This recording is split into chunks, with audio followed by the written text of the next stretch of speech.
नमस्कार दोस्तों, स्वागत है आपका अपने चैनल धार्मिक ज्ञान डबल वन में। आपसे रिक्वेस्ट है कि वीडियो को अंत तक जरूर देखें। वीडियो पसंद आए तो लाइक करें, साथ ही दोस्त रिश्तेदार में शेयर एंड सब्सक्राइब जरूर करें। इससे हमें वीडियो बनाने का मोटिवेशन मिलता है और इस तरह की सच्ची धार्मिक ज्ञान की बातें लाते रहेंगे। आज हम नमस्कार, आप सभी का स्वागत है। देवादिदेव महादेव ने शिव पुराण में माता पार्वती को सभी प्रकार के रोग, शोक, दरिद्रता एवं मृत्यु से बचने के लिए महत्वपूर्ण उपाय बताए हैं, जो देवताओं ने मनुष्यों से छिपा कर रखे हुए हैं। शिव पुराण के अनुसार माता पार्वती ने भगवान शिव शंकर से पूछा, हे प्रभु, पृथ्वी लोक पर जन्म लेने वाले प्रत्येक प्राणी की मृत्यु निश्चित होती है, किंतु कई मनुष्यों की मृत्यु कम आयु में हो जाती है। भयंकर बीमारियों से ग्रासित होकर वह मृत्यु को प्राप्त हो जाता है। इस अकाल मृत्यु से बचने के लिए मनुष्य को क्या करना चाहिए? इस संसार में काल की दृष्टि से कोई भी नहीं बच सकता है। मृत्यु निकट आने पर काल उसे ग्रहण कर ही लेता है, किंतु आप तो योगियों में शिरोमणि है। कालों के भी काल महाकाल है। काल भी आपसे भयभीत होकर थर थर कांपता है। कृपया आप मनुष्यों के कल्याण के लिए ऐसा उपाय बताए कि प्राणी काल के भय से मुक्त हो जाए और उसकी अकाल मृत्यु कभी न हो। प्राणी किसी भी प्रकार के रोग एवं शोक से कैसे मुक्त हो सके?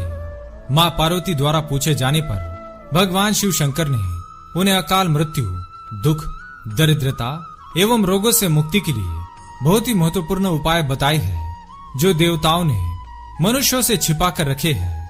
प्रत्येक मनुष्य को ये उपाय अवश्य ही जान लेने चाहिए। तो चलिए जान लेते हैं उन उपायों के बारे में। अगर आप चैनल पर नए हैं तो इसे सब्सक्राइब कर लीजिए, ताकि आपको ऐसे आध्यात्मिक जानकारी वाले वीडियो देखने को मिल सके।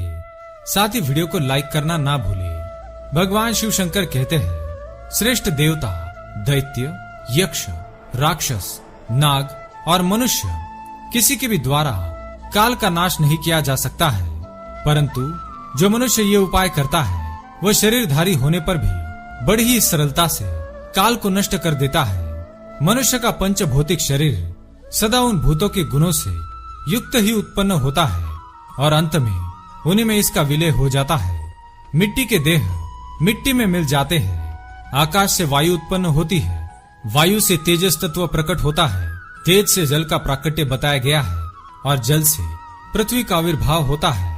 मनुष्य के शरीर में पृथ्वी के 5 गुण होते हैं, जल के 4, तेज के 3, वायु के 2 गुण और आकाश का एकमात्र शब्द ही गुण होता है। जब भी मनुष्य इन 5 तत्वों के गुणों का त्याग करता है, वह मृत्यु को प्राप्त हो जाता है, और जब वो इन गुणों को धारण कर लेता है तब उसका जन्म हो जाता है।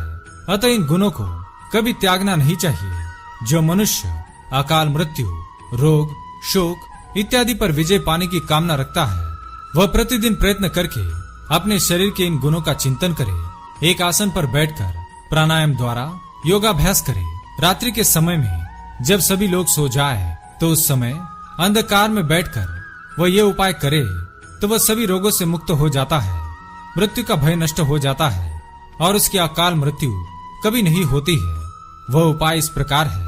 मनुष्य को रात्रि में भोजन के पश्चात अंधकार में बैठकर अपनी तर्जनी उंगली से दोनों कानों को बंद करके 2 घड़ी तक दबा कर रखना चाहिए।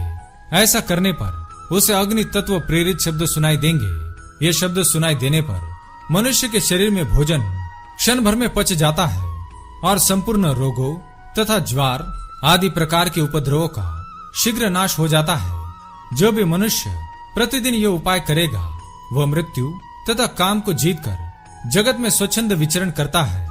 जैसे आकाश में वर्षा से युक्त बादल गरजता है, उसी प्रकार अग्नि तत्व से प्रेरित शब्द को सुनकर वह पुरुष तात्काल संसार बंधन से मुक्त हो जाता है।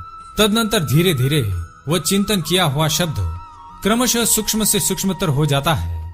वृद्ध से वृद्ध पुरुष भी यदि इसका अभ्यास करे तो वह शरीर रूपी स्तंभ मृत्यु को जीतने वाला हो जाता है और उसे प्राण वायु की शक्ति को बढ़ाने वाला आरोग्य प्राप्त होता है।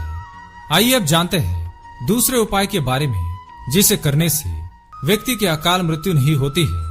देवादिदेव महादेव कहते हैं, योगी अपने चित्त को वश में करके यथा योग्य स्थान में सुखद आसन पर बैठे वह शरीर को ऊंचा करके अंजलि बांधकर चोंच की आकृति वाले मुख के द्वारा धीरे धीरे हवा को अपने मुख के अंदर खींचे।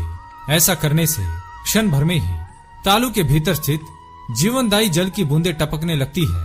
उन बूंदों को वायु के द्वारा सूंघ लेने से वह शीतल जल अमृत स्वरूप बन जाता है। जो भी योगी उसे प्रतिदिन पीता है वह कभी भी मृत्यु के अधीन नहीं होता है। उसे भूख प्यास नहीं लगती है। उसका शरीर दिव्य और तेज महान हो जाता है। वह बल में हाथी और वेग में घोड़े की समानता करता है। उसकी दृष्टि गरुड़ के समान तेज हो जाती है और उसे दूर की बातें भी सुनाई देने लगती है। उसके केश काले काले और घुंघराले हो जाते हैं तथा अंग कांति गंधर्व एवं विद्याधरों की समानता करती है। वह मनुष्य देवताओं के वर्ष से 100 वर्षों तक जीवित रहता है तथा अपनी उत्तम बुद्धि के द्वारा बृहस्पति के तुल्य हो जाता है। उसमें इच्छानुसार विचरने की शक्ति आ जाती है और वह सदा ही सुखी रहकर आकाश में विचरण की शक्ति प्राप्त कर लेता है। तीसरा उपाय, तीसरी विद्या बताते हुए भगवान शिव शंकर कहते हैं, इस विद्या को देवताओं ने प्रयत्न पूर्वक छिपा कर रखा है। मनुष्य यदि इस उपाय को करे वह अमृतत्व को प्राप्त कर सकता है। मनुष्य को अपनी जीवा को मोड़कर तालू में लगाने का प्रयत्न करना चाहिए। कुछ काल तक ऐसा करने से उसकी जीवा लंबी होने लगती है और गले की घंटी तक पहुंच जाती है। तदनंतर जब वह जीवा से गले की घंटी को छू लेता है तब वह घंटी शीतल सुधा का स्राव करती है। उस सुधा को जो योगी सदा पीता है वह अमृतत्व को प्राप्त होता है। तो दोस्तों, इस प्रकार से देवादिदेव महादेव ने मनुष्य के जीवन को निरोगी एवं स्वस्थ बनाने हेतु महत्वपूर्ण उपाय बताए हैं। अगर यह जानकारी आपको अच्छी लगी तो वीडियो को लाइक करें, कमेंट में हर हर महादेव, जय महाकाल अवश्य लिखें। साथ ही चैनल को सब्सक्राइब करें। धन्यवाद।